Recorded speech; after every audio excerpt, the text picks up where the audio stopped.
Hi everyone, welcome back to my channel. আজ আমি আপনাদেরকে তৈরি করে দেখাবো গোবি 65। এই রেসিপিটি খেতে কিন্তু দুর্দান্ত লাগে। যেহেতু এখন ফুলকপির সিজন চলে যাচ্ছে, তাই ঝটপট তৈরি করে খেয়ে নিন এই গোবি 65। সন্ধ্যেবেলার স্ন্যাক্স টাইমে ঝটপট তৈরি করে নিতে পারেন। তো কিভাবে তৈরি করা হয় এই গোবি 65, তো চলুন দেখে নেওয়া যাক আমার আজকের এই ভিডিওটিতে। আজকের এই গোবি 65 তৈরি করার জন্য এখানে আমি ফুলকপি নিয়েছি একটা মাঝারি সাইজ। আর ফুলকপিগুলোকে এরকম একটু মিডিয়াম সাইজ করে কেটে নিয়েছি। যেগুলো বড় সাইজ এগুলোকে দুফালা করে নিয়েছি। এখন ফুলকপিগুলোকে গরম জলে একটু সময়ের জন্য ভাপিয়ে নিতে হবে। তার জন্য এখানে সসপ্যানে বেশ কিছুটা জল দিয়ে বসিয়ে দিয়েছি। জলটা ভালো করে গরম হয়ে গেলে এর মধ্যে দিয়ে দিব অল্প একটু নুনটা। দেওয়ার পর জলটা ভালো করে গরম হয়ে গেলে এর মধ্যে ফুলকপিগুলো দিয়ে দিব। সো দেখুন বন্ধুরা, ফুলকপিগুলো দিয়ে দিয়েছি। এখন 2 মিনিটের জন্য ভাপিয়ে নিব ফুলকপিটা। সব বন্ধুরা 2 মিনিট হয়ে গেছে। বেশি সময় কিন্তু ভাপানোর প্রয়োজন নেই, 2 মিনিট সময় ভাপিয়ে নিলেই হবে। এখন ফুলকপিটাকে একটা স্ট্রেনারে ঢেলে দেবো যাতে করে এক্সট্রা জলটা বেরিয়ে যায়। সো দেখুন বন্ধুরা, ফুলকপিগুলো নিয়ে নিয়েছি। আর দেখুন ফুলকপিগুলো কিন্তু বেশি সেদ্ধ করে নেই, জাস্ট 2 মিনিটই সেদ্ধ করেছি, একদম যেন ফুলকপিগুলো গলে না যায়। তো চলুন এখন যাই নেক্সট স্টেপে। একটা বড় সাইজের মিক্সিং বলে নিয়ে নিলাম 2 টেবিল স্পুন পরিমাণ দই। তারপর নিয়ে নিলাম এর মধ্যে স্বাদ মতো নুন। তারপর এর মধ্যে দিয়ে দিচ্ছি 1 টিস্পুন পরিমাণ কাশ্মীরি লঙ্কা গুঁড়ো, সুন্দর একটা কালারের জন্য। আর দিয়ে দিলাম 1/2 টিস্পুন পরিমাণ লাল লঙ্কা গুঁড়ো, যেটা ঝাল থাকে। তারপর দিয়ে দিয়েছি 1/2 টিস্পুন পরিমাণ গরম মশলা। দিয়ে দিলাম 2 টেবিল স্পুন পরিমাণ টমেটো সস, 1 টেবিল স্পুন পরিমাণ চিলি সস।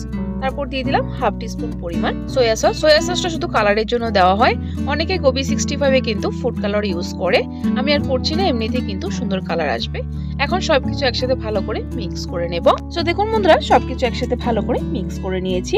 এখন এর মধ্যে বাইন্ডিং এর জন্য অ্যাড করব কর্নফ্লোর, প্রায় 3 টেবিল স্পুন পরিমাণের মতো অ্যাড করলাম। এখন সম পরিমাণে এখানে অ্যাড করব চালের গুঁড়ো, রাইস ফ্লোর। এই গোবি 65 এ কিন্তু চালের গুঁড়োটা অবশ্যই দেবেন, তবেই কিন্তু সুন্দর ক্রিস্পি হবে। এখন অল্প অল্প করে জল দিয়ে একটা ঘন ব্যাটার তৈরি করে নিতে হবে।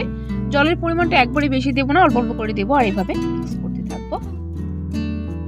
সো দেখুন বন্ধুরা, অল্প অল্প করে জল দিচ্ছি আর এইভাবে মিক্স করছি। সো বন্ধুরা দেখুন, ব্যাটারটা একদম পারফেক্টলি তৈরি হয়ে গেছে। কতটা ঘন রেখেছি আপনারা হয়তো দেখেই বুঝতে পারছেন। এই ব্যাটারে যখন ফুলকপিটা অ্যাড করব তখন সুন্দরভাবে কিন্তু কোট হতে হবে। এখন সেদ্ধ করে রাখা ফুলকপিটা অ্যাড করে দেব। ফুলকপিটাকে দিয়ে ভালো করে ব্যাটারের সাথে মিক্স করে নিতে হবে। সো দেখুন বন্ধুরা, ভালো করে মিক্স করে নিয়েছি। আপনারা চাইলে যদি হাতে সময় থাকে তাহলে একটু সময়ের জন্য এইভাবে রেখে দিতে পারেন। আমি এখনই সাথে সাথে ফ্রাই করব। তো চলুন এগুলো ফ্রাই করে নেওয়া যাক। তার জন্য এখানে বেশ কিছুটা তেল দিয়ে কড়াইতে গরম করে নিয়েছি। তেলটা কিন্তু পুরো গরম হয়ে গেছে। এখন গ্যাসের ফ্লেমটা লোতে করে এক এক করে দিয়ে দিব। সো বন্ধুরা দেখুন, দিয়ে দিয়েছি। এখন এক পাশে ভালো করে ফ্রাই হওয়ার পরই উল্টিয়ে দিব।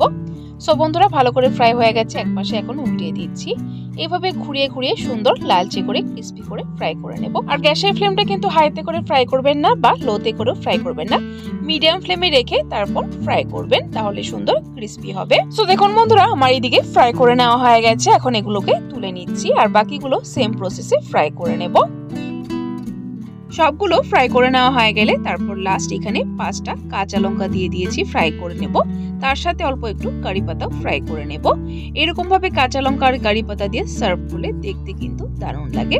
সো দেখুন বন্ধুরা, ফ্রাই করে নেওয়া হয়ে গেছে, এখন সার্ভ করে নেব। সো বন্ধুরা, গোবি 65 আমার তৈরি হয়ে গেছে। দেখতে কিন্তু দারুণ লাগছে আর খেতেও কিন্তু দারুণ হয়েছে, সুন্দর ক্রিস্পি হয়েছে। তো বন্ধুরা, আপনারাও এখন বাইরে না গিয়ে ঝটপট ঘরেই তৈরি করে নিন গোবি 65।